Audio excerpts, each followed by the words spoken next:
Bismillahirrahmanirrahim. Elhamdülillahi Rabbil alemin. Ve l'aqibatu lil muttaqin. Ve salatu ve selamu ala hayri halqi Muhammedin ve ala alihi ve ashabihi ecmaîn. Amma ba'd. Esselamu aleyküm ve rahmetullahi ve berekatuh.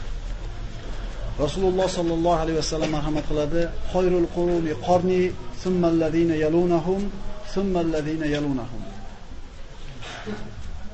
İnsaniyat yashab o'tgan asrlarda eng afzali meni asrim deydi. So'ngra ana shu asrdan keyingi kelgan asr, so'ngra undan keyingi kelgan asr. Rasululloh sollallohu alayhi vasallam 3 zamonni, 3 asrni maqtadi. Ulardan albatta eng afzali Muhammad Mustafa sallallohu alayhi vasallam o'zi yashagan zamoni saodat bo'lgan, o'zi yashagan asr. Undan keyin sahobalar asri, undan keyin tobiinlar asri. Siz bilan biz mana shu zamoni saodat deb zikr qilingan asrlarning ikkinchisi sahobalar davrida haqida gaplashar ekanmiz. Siz bilan biz har bitta sahobaning hayotini o'qib o'rganishlikda o'zimizga ularning hayotidan ibrat namunani olishimiz vojib bo'ladi. Bugungi o'qiydigan sahobaning ismi Abdulloh ibn Huzofa as-Sahmi radhiyallohu anhu. Bu kishi haqida Umar ibn Hattobning Nuhatda bir shiorlayotgan so'zi bor, shu bilan boshlaymiz darsimizni. Har bitta musulmon Abdulloh ibn Huzofani boshidan, peshonasidan o'qib qo'yishligi kerak. Va men mana shu narsani birinchi bo'lib boshlab beraman. Abdulloh ibn Huzofa as-Sahmi juda ko'p arab yigitlari qatorida bir yigit edi. Agar islom degan ne'mat Alloh taolo tomonidan unga berilmaganida, agar islom Rasululloh sollallohu alayhi vasallam u zotning yelkasiga qo'ygan yuk agar shu kishiga berilmaganida, boshqa arab yigitlari qatorida tarixda hech qanday iz qoldirmagan holda yashab o'tib ketishligi aniq edi. Lekin bu kishiga mana shu baxt qushi boshiga qo'ndi. Rasululloh sollallohu alayhi vasallam zamonlarida u zotga sahoba bo'ldi va o'zini zamonasida yashayotgan eng buyuk ikkita podshoh, Rum qaysari va Fors Kisrosini huzurida suhbatda bo'ldi, ular bilan bahs qildi. Hijratni 6-yilida Rasululloh sallallohu alayhi vasallam islom dinini butun yer yuzida tarqatishlik uchun, yer yuziga e'lon qilishlik uchun bir qancha dunyodagi katta podshohlarga maktublar yozdi. Mana shu maktublar orqali payg'ambarimiz ularni islom diniga da'vat qildi. Va mana shu safar uchun payg'ambarimiz o'zini xos sahobalarini tanlab oldi. Payg'ambar alayhisalom mana shu sahobalarni tanlab xat bilan jo'natar ekan, bilar edi bu qanchalik xatarli safar ekanligini. Chunki bu xat ko'tarib ketayotgan kishilar kimlar edi? Bu kishilar o'zini zamonida eng biz sizni har qanday buyrug'ingizni bajarishga tayyormiz, xohlagan buyrug'ingizni buyuring dedi. Shunda payg'ambar sollallohu alayhi vasallam ana shu ko'p sahobalardan 6 kishini islom degan chiroqni tarqatishlik uchun, islom degan nurni yer yuzida tarqatishlik uchun 6 kishini qo'liga xat berdi. Ularning qatorida Abdulloh ibn Huzofa as-Sahmi roziyallohu anhu ham bor edi. Bu naqadar sharaf, naqadar baxtki, Rasulullohning qo'lidan xatni olib, boshqa podshohlarga yetkazishlik vazifasini olishlik. Mana aytdik, bu Abdulloh ibn Huzofa boshqa arab yigitlardagi bir yigit edi xolos. Agar shu sharaf u kishiga berilmaganda, dunyoga kelib ketganligini birov bilmas edi ham. Lekin islomni mahkam ushlaganligi, Rasulullohning so'ziga so'zsiz itoat qilganligi u kishini qiyomatgacha ismi zikr qilinganda radhiyallohu anhu, Alloh undan rozi bo'ldi degan so'zni olish sharafiga muyassar bo'ldi. Abdulloh ibn Huzofaga Fors podshohi Kisroga xat olib borishlik vazifasi topshirildi. Xatni oldi. Rasulullohning omonatini oldi. Rasulullohning elchisi bo'ldi, Rasulning rasuli bo'ldi. Shu sharaf bilan keldi, uyga targaligini ko'rdi, ayoli bilan farzandi bilan xayrlashdi va Allohga tavakkul qilib Fors yurtlariga qarab ot qo'ydi. Fors yeriga yetgan paytida Kisroni huzuriga kirishga ruxsat so'radi. Elchi kelganligini eshitgan Kisro buyurdi, saroyini bezashdi, butun ayollar to'plandi va ruxsat berildi Abdulloh ibn Huzofaga kirishlikka. Abdulloh ibn Huzofa sahroy odamlardan edi. Kiyimi oddiy edi, ko'rinishi oddiy edi, qo'ydi hidi kelar edi. Kisro o'zini zamonasida ilohlikda da'vo qiladigan podshohlardan edi. Ana shu davrda agar bir qisqacha gapiradigan bo'lsak, ana shu davrda insoniyatning ko'proq qismi yashab turgan joyni ikkita buyuk bir imperiya egallab turar edi, bo'lib turar edi. Yarmini Fors, yarmini Rum egallab turar edi.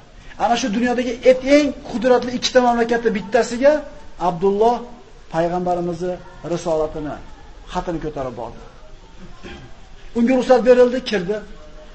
Abdulloh xatni olib kelayotganda Kisro ishora qildi xizmatkoriga xat olib kelishlikka. Abdulloh xatni bermadi, Rasululloh menga Kisroni qo'liga topshirishlikka buyurdi. Qo'liga topshiraman dedi. Xatni oldi, olib borib Kisroni qo'liga topshirdi. Kisro oldi va o'zini arab tilini biladigan tarjimonlardan bittasini chaqirdi, xatni ovozini chiqarib o'qishlikka buyurtirdi. Xat quyidagicha edi. Bismillahirrohmanirrohim. Min Muhammadin Rasulillah ila Kisra azim Furs. Salamun ala man ittabal huda. Xatning mazmuni Bismillahirrohmanirrohim. Muhammad Rasulullohdan forslarning buyugi Kisroga, hidoyatga ergashganlarga salom bo'lsin dedi. Mana shu satrlarni eshitdi-da, davomini eshitmasdan Kisro shunday bir g'azab o'tiga mindi. Yuzlari qizardi, bo'yinda tomirlari irg'ib ko'tarilib chiqdi. Qanday qilib bu meni qulim bo'lgan Sahroyi Arab o'zini ismini meni ismimdan burun aytishga jur'at qiladi. Buni nazarida palonchiga palonchidan deb turib, payg'ambar alayhisalom o'zining ismini keyin aytishligi kerak edi. Bu tug'yonga, kufrga botgan podshohning ahvoli shu edi.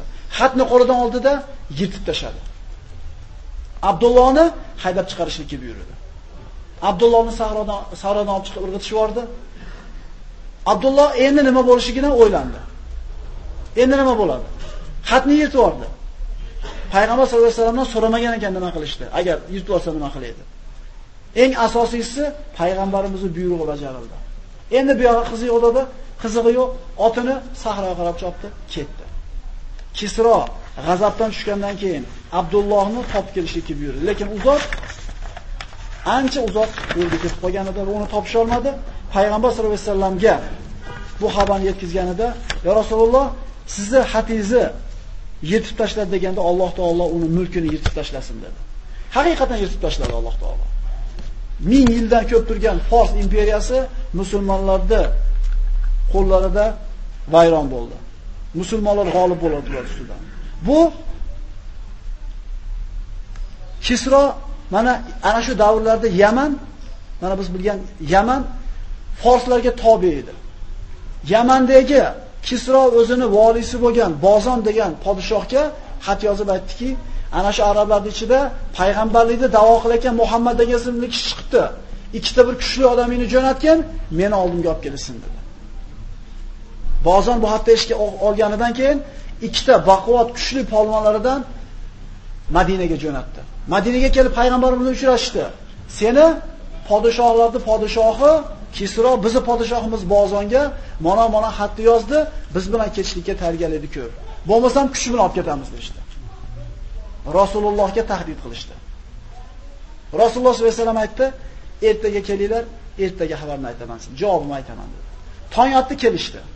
Shunda payg'ambar sollallohu alayhi vasallam aytdiki, sizlar Bozonga borib aytinglar podshohlarga. Bugun tunda Kisroning o'g'li Shiraveh o'zini otasini qatl qildi dedi. Fors bilan Madina o'rtasida bir necha kunni, bir necha bir oylarda egallaydigan muddat edi. U yerda bo'lgan xabarni faqat vahiy orqali yetishishi mumkin edi. Hali kishi polvon aytdiki, nima deyapsan? Nima deyotganini tushunyapsanmi dedi. Sizlar borib shunday aytinglar dedi. Ikkita polvon Yamanga qaytib keldi, valiga, podshohga bu Muhammad degan kishi mana bunday gaplarni aytdi. Shiraveh o'zining otasi Kisroni o'ldiribdi dedi. Bozon aqlli odam bo'lganida aytdiki, kutib turamiz dedi. Agar bu gap yolg'on bo'lsa, o'zimiz bilan ishimizni qilamiz. Yo agar rost bunday bo'ladigan bo'lsa, bu gapni faqat nabiy aytishi mumkin dedi. Va bir necha kunlardan keyin Bozonga Forsdan xat keldi. Shiraveh o'zining otasini o'ldirganligi, o'zini xalqiga zulm qilganligi uchun, sharafli kishilarni o'ldirib olganligi uchun, ularda ayollarni o'ziga cho'ri qilib olganligi uchun, xalqim uchun intiqom olib, otamni o'ldirdim va menga itoat qilishlikka xalqingdan va'dani qasamda olib qo'y degan xatni eshitdi. Shunda Bozon xatni oldida ashhadu an la ilaha illalloh va ashhadu anna Muhammad rasululloh iymonga keldi. Va unga ergashib Yamandagi barcha ana shu Yaman xalqini boshqarib turgan forslar islomga kirdi. Bu Abdulloh ibn Huzofani Fors podshosi bilan bo'lgan muomalasi edi. So'ngra Alloh azza va jalla Abdulloh ibn Huzofani yer yuzidagi ulkan ikki buyuk podshoning ikkinchisi Qaysarga ro'baro qildi. Bu Rum, biz bilgan Vizantiyskiy imperiyaning imperatori edi. Nasoro dinida edi bular. Ana shu Qaysar, ana shu imperator musulmonlarning e'tiqodi mustahkamligi haqida ko'p eshitgan edi. Payg'ambarga bo'lgan muhabbatini qattiq ko'p eshitgan edi. Iymondan ularda siljitib bo'lmasligini juda ko'p eshitgandida, aytgan ediki, ana shu musulmonlar bilan bo'layotgan jangda musulmonlardan birorta bir asir tushsa va Muhammaddan to'g'ri ta'lim olgan sahobalardan bitta yarimtasi bo'lsa, tiriklayin olib keladi deb buyruq bergan edi. Ana shu musulmonlardan asir tushdi urushda va ularning ichida Abdulloh ibn Huzofa Sahmiy ham bor edi. Asirlarni olib kelishdi. Dunyoda ikkinchi katta sulton, ikkinchi podshosi turibdi. Abdullohni qo'lida kishanband qilgan holda olib kelishdida, qarab turib imperator aytdiki, bitta taklif bor dedi. Abdulloh, eshitaman, gapir dedi. Aytdiki, diningdan yuz o'girasan dedi. Nasroniy diniga o'tasan.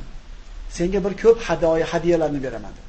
Bu Rasulullohning sahobasi aytdiki, hayhot dedi. 1000 marta o'lganim afzal. Seni diniga kelib o'zimni dinimdan qaytgandan ko'ra dedi. Shunda hali Qaysar aytdiki, bu o'jar odamga o'xshaysan. Agar sen men aytgan ishni qilmasang o'ldirib yuboraman dedi. O'lim menga 100 marta afzal dedi. Ozgina turdida, yana bitta taklif bor dedi podsho. Abdulloh, eshitaman dedi. Diningdan qaytasan. Nasron diniga o'tasan. Meni vazirim bo'lasan. Mulkini yamini beraman dedi. 3-4 chaqa uchun dinini almashtirib olayotganlar yo'q bo'lmayapti eshitib turibmiz. Nasroniylikka o'tib ketayotgan, xalqni sektalarga kirib ketayotgan, arzimagan 3-4 chaqa uchun oxiratini sotib olayotgan kishilarni qulog'imizga chalinib turibdi. Eshitib turibmiz. Bu zotlarni ko'ringki, yer yuzidagi eng katta imperiyaning imperatori yarim mulkimni beraman deyapti. Bular e'tiqodini, iymonni qadriga yetgan kishilar bo'lgan. Yo'q dedi. Agar sen mulkini hammasini berganingda, butun arab ajamli yerlarni bir qilib turib, meni qo'limga topshirganingda ham, seni bu taklifingga men xuddi javob bermayman dedi. Shunda noumid bo'lgan Qaysar olib chiqib qo'rqitishlikni ixtiyor qildi. Yog'ochga qo'yishdi, kamonchilarga buyurdi, qo'lini yoniga otinglar, qo'rqitinglar dedi. Ochishdi, qo'lini olib kelib sayildi. Yana arz qildi taklifini. Abdulloh yana inkor qildi. Endi oyog'ini oldiga otinglar dedi. Oyoqlarini oldiga otdi, sayildi, cho'tishlik uchun. Yana bosh tortdi. Shunda aytdiki, "Olib chiqib" dedi. Qaynab turgan doshqozondagi yoqqa savoringlar dedi. Ularni radhiyallohu anhum desa hayron bo'lmaylik. Bekarga bu sharafga ega bo'lmagan ular. Butun dunyoda boyligini, eng katta davlat o'zini yarim boyligini taklif qilib turgan paytda ular yo'q deyishlikka quvvati yetgan. Chunki o'lishiga ishongan ular. 3-4 so'm uchun oxiratini sotib olib, jahannamda o'ziga bir haqqi olmagan ular. 2 kishini olib kelishdi, musulmonlardan asir tushgan, katta qaynab turgan doshqozonda yoqqa shunday tashlashib yubordi. Go'shtlari etlardan shunday ajrab ketdi, go'shtlari qojilab ketdi, suvilari yalang'och ajrab qoldi. Endi navbat Abdullohga keldi. Abdullohni olib kelib, o'choqda olib kelib, ana shu qozonga tashlamoqchi bo'lib turgan paytda Abdulloh yig'lab oldi. Shunda, bu sindi bu. Bu yig'ladi bu. Bu endi hozir taslim bo'ladi deydi. Va Qaysarga, podshohga uni yig'laganligini xabarini aytishdi. Shunda olib kelinglar shuni dedi. Olib keldi. Nasroniy diniga o'tasan men desa yo'q dedi. Senga o'lim bo'lsin. Nimaga unda yig'lading dedi. Abdulloh aytadiki, yig'laganim sababi quyidagicha. Mendan burun ikkita birodarim yo'qqa tashadi, shahid bo'ldi, Allohning diydoriga yetdi. O'zimga aytdim, "Ey Abdulloh, seni ham tashashadi, joning ket chiqadi. Bir dona joningni qurbon qilasan, Alloh diydoriga yetasan." Yig'laganim shu narsaki, nimaga jonim 1000ta emas? 1000tasi Alloh deb qurbon bo'lmaydi. Jonimni bittalik yig'ladim dedi. O'limdan qo'rqibmas. Alloh yo'lida bitta jonim bor, bitta aziz jonim. Shuningla bersam Allohga rozi etamanmi? Bu shunchalik osonmi deb jonimni bittalik yig'ladim. 1000ta bo'lganda 1000ta jonimni qurbon qilishga tayyor bo'lardim dedi. Qaysar qoyil qoldida, agar meni peshonamdan bitta o'f qo'ysang qo'yib yuboraman seni dedi. Chunki bu haqiqiy erkaklik edi. Haqiqiy doiralik edi. Haqiqiy Allohga bo'lgan iymon edi. Abdulloh aytdi, Boshqa musulmonlarni ham qo'yib yuborasanmi dedi. Boshqa musulmonlarni ham qo'yib yuboraman dedi. Abdulloh aytadi, bitta Allohning dushmani peshonasini o'pib qo'ysam, musulmonlarni o'limdan qoladigan bo'lsam, unchalik zarar bo'lmasa kerak dedi-da, peshonasini o'pib qo'ydi. Shunda hamma musulmonlarni qo'shib berdi, Madinaga qaytib kelishdi. Bo'lgan voqeani eshitgan Umar ibn al-Hattob roziyallohu anhu har bitta musulmon Abdullohning peshonasini o'pib qo'yishligi kerak. Birinchi bo'lib o'zim boshlayman dedi, peshonasini o'pib qo'ydi.